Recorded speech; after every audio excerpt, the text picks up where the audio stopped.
నమస్తే, welcome to Sakshi education. This is Ram.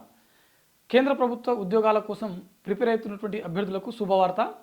Intelligence bureau నుంచి మనకు మొత్తం 258 ఉద్యోగ ఖాళీలకు సంబంధించినటువంటి ఒక నోటిఫికేషన్ అయితే విడుదలైంది. ఎవరైతే ఈ ఉద్యోగాలకు సెలెక్ట్ అవుతారో వారికి దేశవ్యాప్తంగా వారి యొక్క బ్రాంచ్లు ఎక్కడ ఉంటాయో అక్కడ ఎక్కడైనా పోస్టింగ్ ఇచ్చేటువంటి అవకాశం ఉంటుంది. సో మనము ఈ పోస్ట్ ఏంటిదంటే assistant central intelligence officer grade 2కి సంబంధించిన ఈ పోస్టులు అనమాట. ఓకేనా, assistant central intelligence officer grade 2 ఈ ఉద్యోగాలకు సంబంధించినటువంటి నోటిఫికేషన్ అనమాట. అయితే ఇక్కడ విద్యా అర్హతలు ముందుగా మనం చూసినట్లయితే మనకు గుర్తింపు పొందినటువంటి విశ్వవిద్యాలయం నుంచి అభ్యర్థి బీఈ లేదా బీటెక్లో బ్యాచిలర్ ఆఫ్ డిగ్రీ అనేది కంపల్సరీ పాస్ అయి ఉండాలి. అదేవిధంగా మనకు గేట్ సంబంధించి అంటే డిగ్రీ అర్హతతోటి అంటే బీటెక్ ఏదైతే ఉంటుందో దాని తర్వాత నిర్వహించేటువంటి గేట్ ఏదైతే ఉందో ఆ గేట్ ఆధారంగా ఇక్కడ మనకు సెలక్షన్ ప్రాసెస్ ఉంటుందన్నమాట. సో ఆ గేట్ ఏ ఇయర్లో క్వాలిఫై ఉండాలనే దాని గురించి కూడా నేను క్లియర్గా చెప్పేటువంటి ప్రయత్నం చేస్తాను.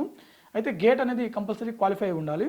అదేవిధంగా అభ్యర్థులు వయోపరిమితి చూసినట్లయితే అంటే ఏజ్ చూసినట్లయితే అభ్యర్థికి కనీసం 18 సంవత్సరాలు, మ్యాక్సిమం 17 ఏళ్ల మధ్య వరకు ఉన్నటువంటి అభ్యర్థులు ఎవరైతే ఉంటారో అంటే 18 నుంచి 27 వరకు ఉన్నటువంటి అభ్యర్థులు ఈ పోస్టులకు దరఖాస్తు చేసుకోవడానికి ఎలిజిబుల్. అదేవిధంగా ప్రభుత్వ నిబంధనల ప్రకారం ఎస్టీ, ఎస్సీ మరియు బీసీ అభ్యర్థులకు వయో సడలింపు అనేది దీంట్లో వర్తిస్తుంది. సో ఇది మీరు గమనించవలసినటువంటి విషయం. అయితే మనకు ఎంపిక ప్రక్రియ ఏ విధంగా ఉంటుంది అని చూసినట్లయితే ముందుగా మనకు దీనికి సంబంధించిన గేట్ అనేది మనం ఇందాక చెప్పుకున్నాం కదా. మనకు 2023, 24, 25 అంటే ఈ లాస్ట్ 3 ఇయర్స్లో అంటే ఈ ఇయర్కి ముందు ఇయర్ దాని ముందు ఇయర్ ఈ 3 ఇయర్స్లో గేట్ క్వాలిఫై అయినటువంటి అభ్యర్థులు ఎవరైతే ఉంటారో వారు మాత్రమే ఈ పోస్టులకు దరఖాస్తు చేసుకోవడానికి ఎలిజిబుల్. ఓకేనా, అభ్యర్థులు 2023, 24, 25 ఈ 3 ఇయర్స్లో గేట్ క్వాలిఫై అయినటువంటి అంటే 3 ఇయర్స్లో ఏదో ఒక ఇయర్లో క్వాలిఫై అయినటువంటి అభ్యర్థులు ఎవరైతే ఉంటారో వారు మాత్రమే ఈ పోస్టులకు దరఖాస్తు చేసుకోవడానికి ఎలిజిబుల్. అభ్యర్థులు దరఖాస్తు చేసుకున్న అభ్యర్థులు ఎవరైతే ఉంటారో వీరికి 1:10 రేషియోలో అంటే ఇప్పుడు మనకు 258 పోస్టులు ఉన్నాయి.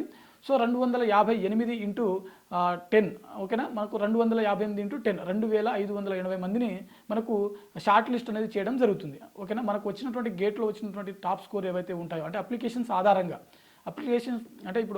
ఆధారంగా షార్ట్ లిస్ట్ చేయడం జరుగుతుంది. సో ఈ 2580 మంది ఎవరైతే ఉంటారో ఈ షార్ట్ లిస్ట్ చేసినటువంటి అభ్యర్థులు ఎవరైతే ఉంటారో వీరికి ముందుగా స్కిల్ టెస్ట్ అనేది నిర్వహించడం జరుగుతుంది. అంటే మనకు సంబంధిత రంగంలో దానికి సంబంధించిన స్కిల్స్ ఏవైతే ఉంటాయో ఆ స్కిల్ టెస్ట్ అనేది నిర్వహించడం జరుగుతుంది. అదేవిధంగా ఇంటర్వ్యూ అనేది కండక్ట్ చేయడం జరుగుతుంది. ఓకేనా, ఈ స్కిల్ టెస్ట్ అదేవిధంగా ఇంటర్వ్యూ ఈ రెండింటిలో వచ్చినటువంటి మార్కుల ఆధారంగా అభ్యర్థులను తుది జాబితాకు ఎంపిక చేయడం జరుగుతుంది. దీనికి సంబంధించిన దరఖాస్తు ప్రక్రియ చూసినట్లయితే నవంబర్ 16న దీనికి సంబంధించిన దరఖాస్తు ప్రక్రియ అనేది ముగియడం జరుగుతుంది.